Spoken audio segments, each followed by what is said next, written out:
Por una época yo estuve muy fascinada con los vampiros, de hecho fue más que una época. Yo recuerdo la primera vez que leí una de las novelas de Anne Rice, que fue poquito antes del estreno de Entrevista con el vampiro, de haber sido como en el 94, o sea, yo de haber tenido como 10 años.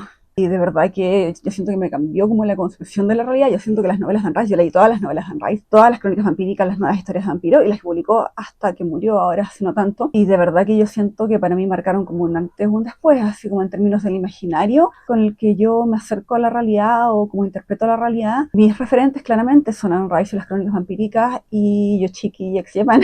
Así que para mí fue súper potente. Obviamente en ese entonces leí todas esas historias y luego leí todas las historias que encontré de vampiros. O sea, yo creo que he leído casi todas las novelas de vampiros que existen, con interpretaciones súper libres, desde las más clásicas en esa época, las interpretaciones más modernas, qué sé yo, y además mucho de no ficción, no solo en términos del vampirismo histórico, sino además de la metáfora del vampiro, versiones feministas al respecto, versiones así como casi qué pasa con el cuerpo, el desgranar todo lo que pasa con el cuerpo una vez que uno fallece y cómo se puede ser interpretado por una sociedad o una cultura sin mayor conocimiento científico a través del vampiro. Por ende, de verdad que es como un tema en el que tengo mucha información y obviamente que me marcó mucho. De hecho, mi primera novela que escribí fue una novela de vampiros, pero llegó un momento, que es lo mismo que me pasó con el gótico un poco, en que me saturé. De hecho, las últimas dos novelas de vampiros que escribió en Rice no las disfruté mucho. Y estaba un poco alejada, pero igual obviamente que es algo súper importante para mí, es un referente súper potente y por ende quería compartir hoy día con ustedes algunas de mis historias favoritas de vampiros, pero obviamente que hay millones y hay algunas que son súper conocidas. No les voy a recomendar que lean las crónicas vampíricas de Rice porque yo supongo que todo el mundo las ha leído, sino algunas que son un poquito más desconocidas, pues de distintos géneros. Voy a comenzar con La Cámara Sangrienta de Angela Carter. Yo tengo bastantes ediciones de este libro. O sea, me gusta el libro, puedo comprarlo, millones de ediciones, millones de lenguajes. Y Angela Carter es una de mis escritoras favoritas, ya les he contado. Y yo sé que muchos teóricos piensan que ella brilla especialmente en formato breve, en su historia. Sin embargo, yo prefiero siempre la Angela Carter de las novelas que a la del cuento. Pero La Cámara Sangrienta probablemente es la excepción, porque yo siento que es súper potente en términos simbólicos, en términos de lo que hace reescribir estos cuentos de hadas.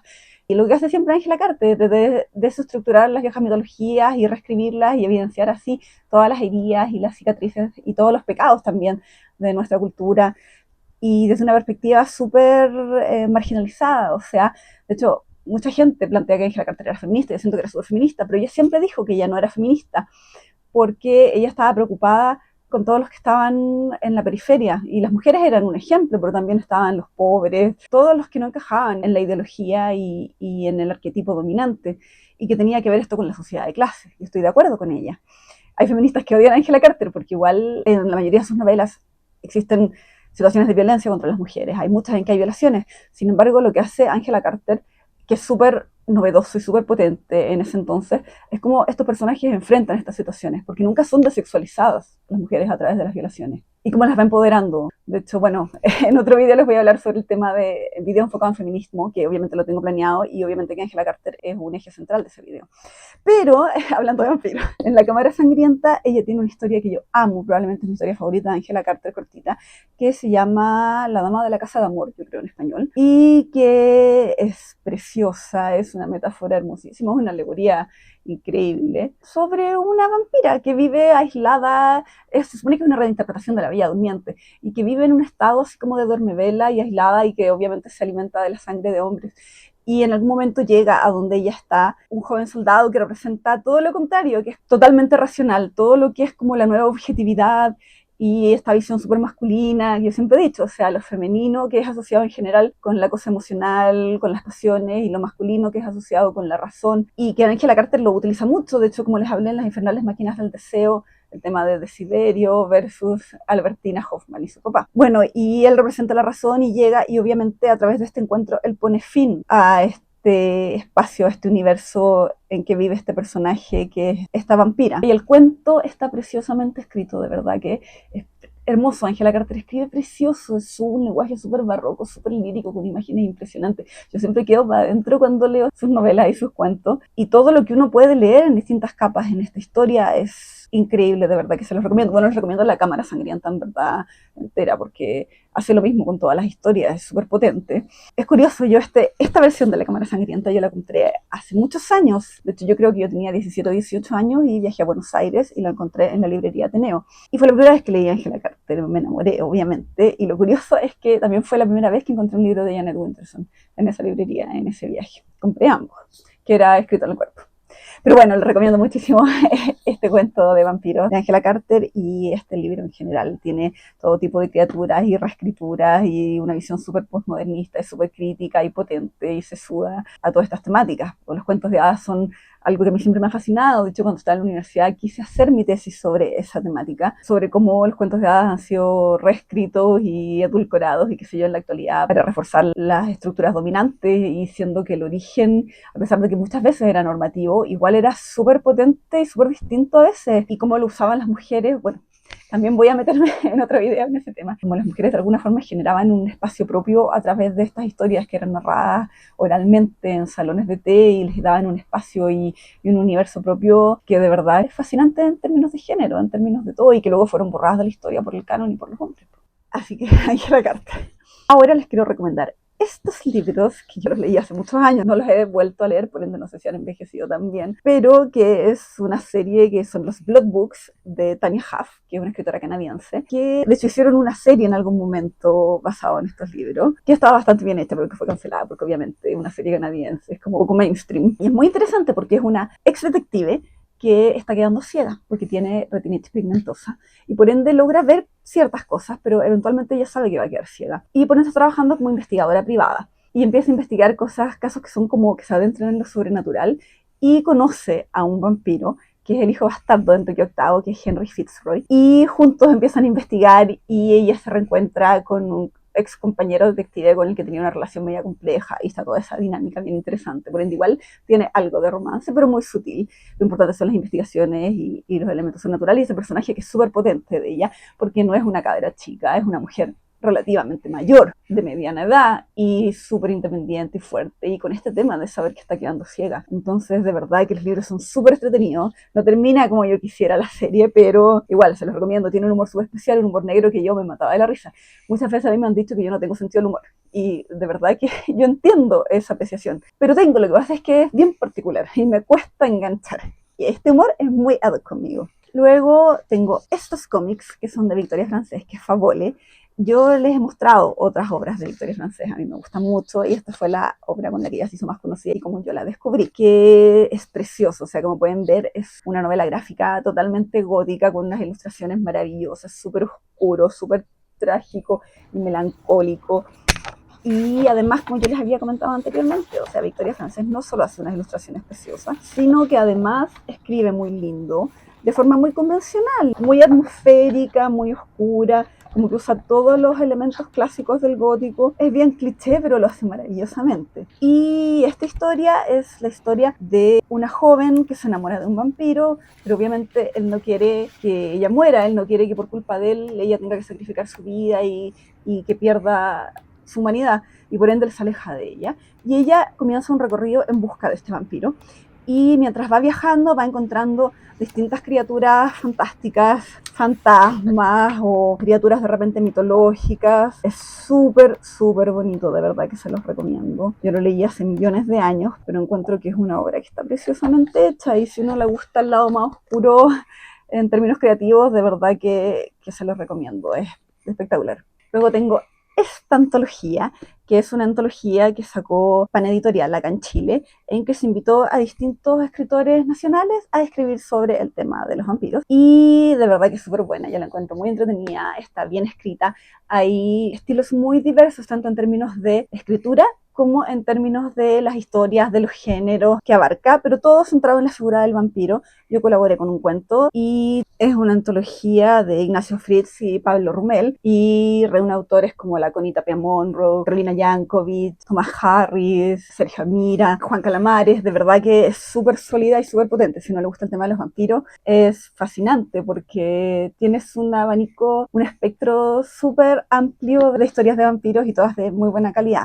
Así que totalmente recomendado si pueden encontrarlo. Finalmente quiero cerrar este video con una recomendación de una novela china que a mí me gusta mucho, que no les puedo mostrar porque no está publicada oficialmente o traducida en papel, y que es de mi escritora favorita china, que es Tonghua. Yo creo que en la actualidad Tonghua se pelea el puesto con Pris, pero por muchos años fue sin duda mi escritora favorita china, porque tiene un estilo que a mí me encanta, que es muy bello, muy lírico, muy reflexivo, con muchos elementos. Por ejemplo, en esta novela hay muchos capítulos que el nombre del capítulo está basado en alguna línea de una poesía de la era Tang. Entonces, Tonghua lo que hace es rescatar elementos como de la cultura tradicional china que a mí me gustan mucho. De hecho, ella tiene novelas que son históricas y tiene muchas novelas que son como Wuxia, que es de artes marciales, o Xianxia, como esta, que es de fantasía, que tiene elementos basados en el budismo o en el taoísmo. Y esta novela es preciosa, se llama Lost Forever, es súper melancólica, es súper triste, de verdad, que cuando yo la leí como que sufrí mucho, pero al mismo tiempo la disfruté porque de verdad que era hermosa. Y ella tiene una novela anterior en que los protagonistas son los padres de la protagonista de esta novela, pero uno la puede leer en cualquier orden, uno puede leer solo esta novela, de hecho yo leí después la que es sobre los papás. Y tienes este personaje que es Chayao. No les quiero decir mucho porque uno va descubriendo lo que está pasando y quién ella es y todo a lo largo de la historia, pero al comienzo de la historia tú te encuentras con un personaje que trabaja como doctor en una aldeíta, en un pueblo chiquitito en China, y que salva a un joven que encuentran con heridas graves y que está al borde de la muerte. Y ella tiene su círculo familiar con el que vive ahí, que son amigos, conocidos, no tiene obviamente familia, y tú te empiezas a dar cuenta que en realidad ella es una mujer, no es un hombre, a pesar de que está en un cuerpo de hombre, no es que esté disfrazada de hombre. Y no es un doctor, obviamente la identidad de ella es mucho más compleja, pero ella no quiere lidiar con su pasado, tampoco tiene los recuerdos muy claros de su pasado y lo que tiene está bastante distorsionado. Pero uno se empieza a dar cuenta de que ella es un personaje bien poderoso y que su identidad es bastante complicada. Y esta novela es una novela que reflexiona sobre el tema de la familia, tiene el tema aparte de la sucesión imperial, el tema de la lucha de poder, pero además se centra bastante en el romance. Las novelas de Tonghua tienen el elemento del romance como bastante presente y está súper bien hecho, a mí no me molesta en las novelas de ella. Y en este caso tienes a este personaje que es Chao Yao y que en realidad uno se entera luego que lo que pasa es que ella tiene la habilidad de cambiar su aspecto físico, puede ser un hombre, una mujer, un adulto, un niño, y en algún momento ella olvida su verdadero rostro. Es súper potente en verdad. Y bueno, tiene dos personajes que en el comienzo está este joven que ella salva como interés romántico y luego está un personaje que es del pasado de ella, que es alguien que se crió con ella, que es como su hermano casi, y que es súper importante. Y hay un tercer personaje que aparece luego, que es el personaje del que les quiero hablar y por el cual estoy metiéndolo el libro en este video de vampiros, que es Shan Liu. Shan Liu es mi personaje favorito de novelas chinas, lo cual es mucho decir porque de verdad que tiene un personaje fascinante. O sea, Shan Liu destronó al Lucifer de Milton para mí como el personaje masculino literario que yo encontré más cautivador. Y es un demonio marino de 9 cabezas. Por ende, uno podría decir que no es un vampiro convencional. Sin embargo, sí bebe la sangre de ella, porque ella tiene una sangre especial que lo ayuda a regenerar sus heridas y a recuperarse cuando él está en situaciones complejas. Él es el general de un ejército rebelde y de verdad que está en una posición súper, súper difícil. Uno sabe que no le puede prometer nada a ella, por ende es bien compleja la situación. Ella está entre estos tres hombres y yo leí ensayos sobre la obra de Tom Juan que analizan los distintos arquetipos masculinos que ella pone en sus historias. Y bueno, hay opiniones muy dispares sobre el libro y sobre lo que pasa y sobre los distintos personajes masculinos, pero de verdad que se los recomiendo mucho. Es un libro súper cautivador, es una novela histórica, pero tiene elementos chancha porque es obviamente de fantasía y que además se basa como en la cosmogonía china, como en el mito originario de la nación. Y hay por ende zorros y hay dioses y qué sé yo, y es preciosísimo. Y este personaje de Chen Liu es el personaje más cautivador en la historia. El personaje de Choyao es bastante interesante también. Siento que los personajes femeninos en Tonghua suelen ser complejos, no son personajes tan fáciles de gustar. Pero Choyao yo creo que es de las más atractivas, a pesar de que es un personaje súper racional por el pasado que ella tiene y lo que le ha tocado vivir. Tiene un acercamiento súper racional a la realidad porque teme ser herida. Y por ende, eso determina también su relación con estos personajes que orbitan alrededor de ella. Y con Chen Liu. Te lo recomiendo mucho, es un libro que no es tan largo, que tiene una cadencia súper especial, tiene un ritmo y una estética bien particular y bien cautivadora y todo, la atmósfera es como súper melancólica, pero bellísima. Se pueden leer en inglés y si lo pillan online. Yo lo leí hace millones de años. De hecho, después hicieron una serie, hicieron una adaptación, que de hecho yo cuando vi la noticia de que iban a hacer la serie de Lost You Forever, dije, esto es imposible porque no va a haber ningún actor que pueda hacer de Chan Liu. Hasta que vi que lo iba a hacer Tan Yan-si, que es un actor que a mí me gustaba porque lo había visto en algunos roles medios complejos y que además lo había visto en algunas fotos y videos backstage de la serie que se supone que hicieron basada en el libro Chapolang de Pris y que interpreta también ahí a un personaje que es Woo Jung, que es bien complejo. Obviamente yo creo que esa serie nunca se va a estrenar, pero viendo esas fotos yo dije, mira Tanya, sí, tal vez sí puede hacer Chen Liu. Después yo vi la serie y la verdad es que está bastante bien hecha. Obviamente el libro es mucho mejor, pero Tanya sí se pega una buena actuación como Chen Liu, siendo que parecía totalmente imposible lograr algo así. Así que bien, si les interesa la temática de los vampiros, hay millones de otros libros. Yo voy a hacer otros videos sobre este tema y también voy a hacer videos sobre no ficción, sobre el tema de los vampiros, que yo encuentro que es muy fascinante. Hay mucha teoría y mucho ensayo y muchos libros de no ficción sobre vampirismo en relación con el posmodernismo, con el consumismo, con la teoría de género. Así que más adelante les haré videos sobre ese tema. De momento les recomiendo mucho todos estos libritos que tengo aquí.